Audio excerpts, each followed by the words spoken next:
What is up, Portland, Oregon? You guys look great tonight. God damn. Just as white as I remember. I'm kidding.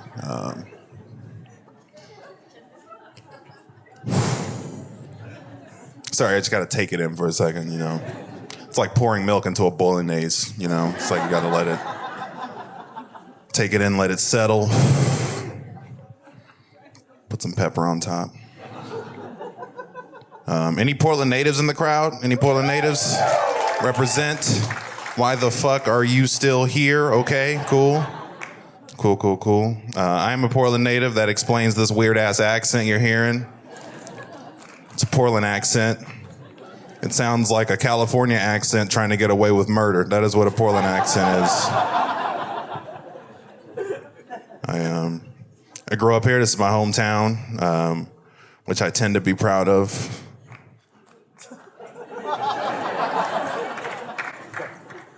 I went to Grant High School. You know, at the time I went to Grant High School, it was a 80% white institution.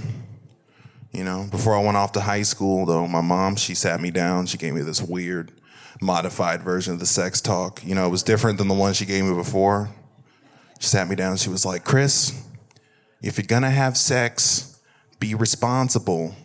Use a condom. That's solid. That's some solid mom advice right there. But then her whole vibe changed for a second. She was like, oh yeah, I almost forgot. Don't bring any white girls home. You know, it didn't seem fair to me at the time, Mom. How you gonna send me to Grant High School, tell me it's 80% white, and you put me in theater? Like, what the fuck do you expect is gonna happen? Like, you wouldn't send your kid to a Tillamook cheese factory and look him dead in the face and tell him, you better not bring back anything with dairy in it. You know, it just doesn't make any sense. If you wanted that result, Mom, you should have sent me to the Jefferson cheese factory. That's all I'm trying to say. The only non-dairy product at a Tillamook cheese factory is the cracker, so it's a lose-lose either way. You know what I'm saying?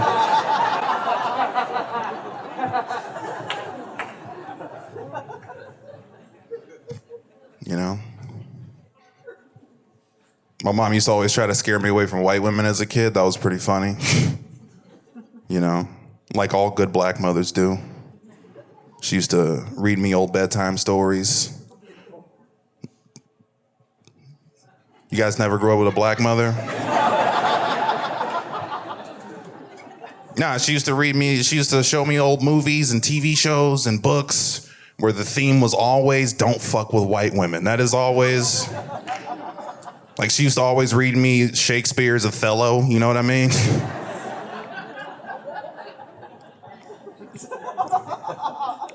And then she would read me the modern retelling of the story of Othello. You ever read that before? Never read that? Never had your mom sit down and read the OJ trial to you as a bedtime story? No? This morning I got a text on my phone. It was just a link to Kanye West's Twitter feed. She was like, just look at that. My favorite one, though, is she used to play that movie, The Titanic. Seems like a stretch, but yeah, she would play The Titanic from start to finish in the mid-2000s, so she would actually play both tapes of The Titanic on VHS. And at the end of the movie, spoiler alert, if you haven't seen the fucking Titanic, at the end of the movie, when Jack and Rose are afloat on the Atlantic Ocean on that big-ass piece of wood that there's definitely enough room for 2 or 3 people to live on. But for some reason, when Jack tries to get on a piece of wood and Rose gets a little bit of water in her ankle, because that's how the laws of physics work, Rose, she gets all like, no, Jack, I can't do this right now. This isn't me. I can't do this. You can hold on to my hand, though. You can't try to find another piece of wood to float on. You can hold on to my hand and die of all 3 stages of hypothermia right before my eyes. And I'm going to pretend like nothing is happening. Very intense scene that is, you know, very sad. One of our favorite characters is dying pretty much off screen, even though he's right in front of us. Remember when Rose was like, I'll never let go. And then she totally lets go like 10 minutes later. Beautiful scene. Celine Dion starts playing in the background. You see Leonardo DiCaprio's beautiful pre-Shutter Island face floating off into the abyss. You're just like, damn, this is intense. As you see Leonardo DiCaprio's face floating off, shit gets really intense. You see Rose whistling. I can't whistle. Whistling for her survival. Jack's floating off into the ocean. My mom's getting real close behind me.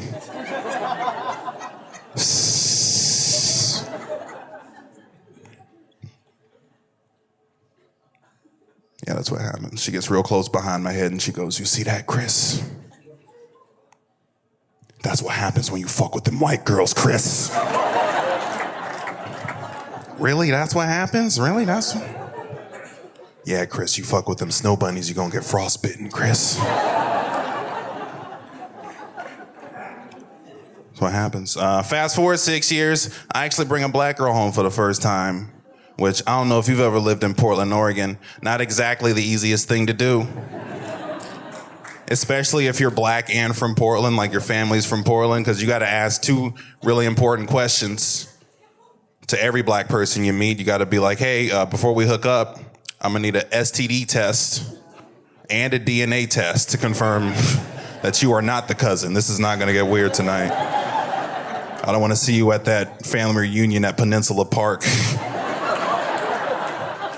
later on this summer. That's gonna be a weird see you then pretend not to see you kind of situation. You know, but I brought one home. She was from Bend, you know. I outsourced. And I brought her home, you know.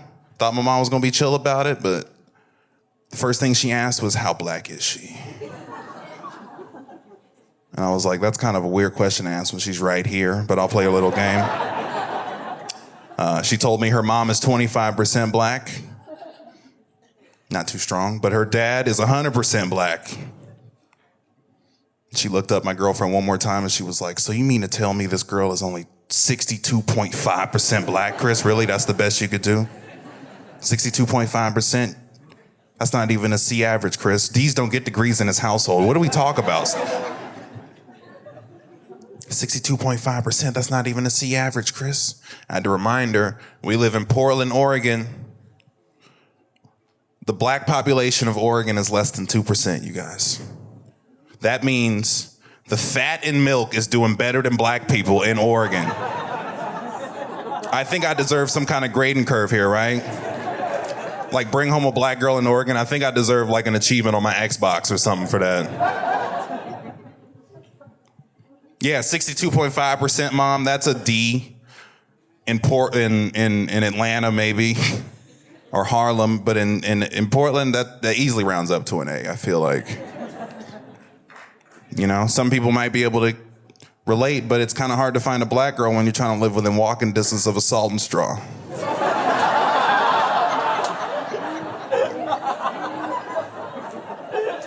It's true. It's just numbers. I like having a girlfriend though. Any relationships in here? I see a lot of gray hairs in here right now. Still in a relationship? Damn. After a certain point though, you're kind of like, I'm stuck in this. But you know, I like having a girlfriend because I like my sex the same. I like consistency. I need trust if I'm gonna try some freaky shit. You know, I was never good at one-night stands, because to me a one-night stand is just like playing a PlayStation without a memory card. Like I used to hook up with girls being like, you mean to tell me every time I do this I gotta start from level 1? No, I'm not doing this. This is a stupid game. I'm not out here looking for arcade pussy. What is this? Tetris? No, I'm not paying for this. God damn it. If I'm gonna play a game, I'm gonna need it to be something like Skyrim. Level 80. All my stats maxed out. All the side quests completed. All the DLCs completed. You know, that nasty shit. Save game file sex, you guys. That's what I'm going for. I need to be able to load from my last save in the bedroom. Or save from my last load, however you want to take that joke. Because I swear, back when I was single, girls would try to lick my balls or do something crazy like that, and all that would happen is a big-ass lock symbol would pop up that said, "You're not high enough level to access this area yet. Otherwise, he just gets ticklish because he has trust issues." You know? I tried to be a feminist, and I say try because I'm a man who was born in the 90s. And I have a father who was born in the 60s. That's not a good recipe for feminism at all. I've got a lot of ingrained sexism. A lot of men do, which is why I don't agree with men calling themselves feminists. You know, I don't know what it's like to be a woman, therefore I can't be a feminist. White people, you don't know what it's like to be black, therefore you can't call yourself woke. Kind of the same thing. White guy agrees. That statement was co-signed by a white man.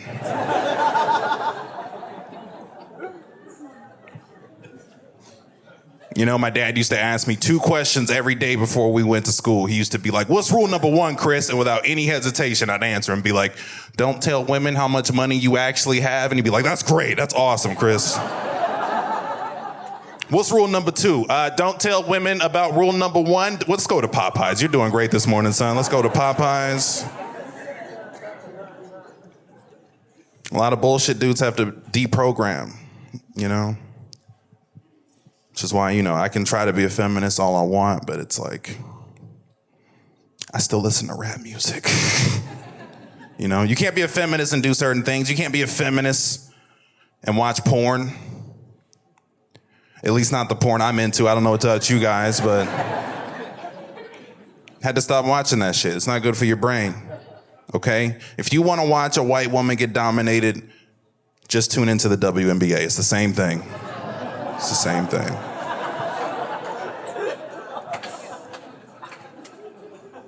Swear to God. You know, you can't be a feminist and like rap music. At least not a lot of the popular shit that's out nowadays. You can't be a feminist and like 2 Chainz, and 2 Chainz is like my favorite rapper. I know for a fact the most feminist thing 2 Chainz has ever said in his entire rap career is, "I use the pussy like it's lotion." Yeah, like what the fuck does that mean, 2 Chainz? What are you getting at exactly? Is that like eating the placenta? You know, it's so gross, it's almost progressive. 2 Chainz is walking up to his wife every night before bed and going, "Hey, babe. How was your day? Good? Good."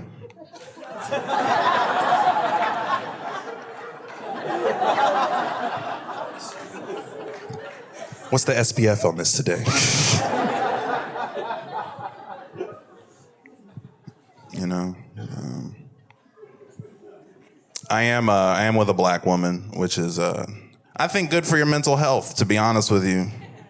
Like, my dad, after my mom told me not to bring any white girls home, he walked into the room right afterwards and he was like,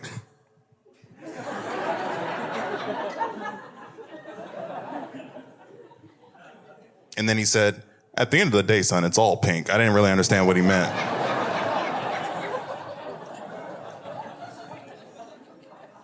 But now I know. You know? Only a black woman can do certain things in a relationship. I've learned this.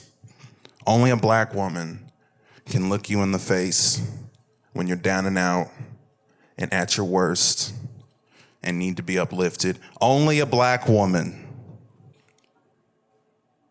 can call you a bitch-ass nigga. And it actually be a productive conversation, you know what I'm saying?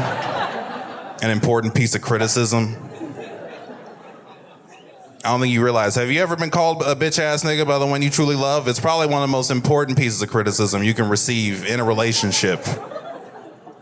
It hits you harder than most words do in an argument, you know? It hits you harder than words like sexist, asshole, misogynist, cheater. serial masturbator, all those words combined, it hits harder. I promise you. I got called a bitch ass nigga by my girlfriend last week, and I didn't miss dishes for that entire week.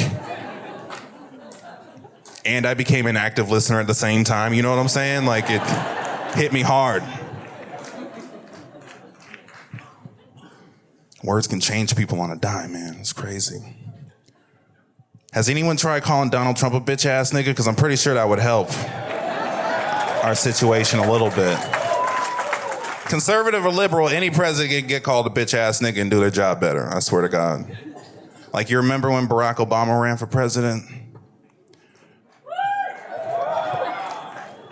And he won. And then I remember very specifically this one day when I was like 14 years old, I was sitting at McDonald's and he got on CNN. And he told Anderson Cooper to his face, he was like, Anderson,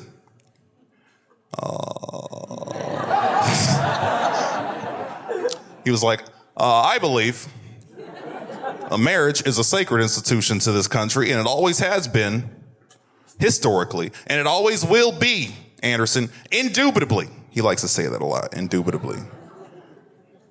It will always be between a man and a woman. Yeah, you remember when our favorite president in history went full Obamaphobic on everybody? And nobody said anything, tried to address it. You know, I'm sure he felt like, I'm sure he betrayed a lot of people with that statement. There are a lot of people who voted for him that I'm sure would be very disappointed by his words that day. Specifically, my Aunt Bonnie and her roommate of 30 years. I'm sure they were both very upset to hear that. It's the only time I've ever spat out a McChicken in my life. But I guarantee you, when he got back to the White House, he was feeling himself. You know, he just made a major political power move on national television. He sat down at his desk, took out a pack of contraband Cuban cigars. He's feeling himself. He was like, I might wear my tan suit tomorrow. You know what I'm saying? He was feeling himself. Guarantee you, Michelle Obama walked into the room and took one look at him and was like, you ain't nothing but a bitch-ass nigga, Barack. Now we have marriage equality. Barack Obama got called a bitch-ass nigga. He did the dishes for a week. And then he was like, I better go sign something. You know what I'm saying? All right, you guys, that's all my time. Have a good night.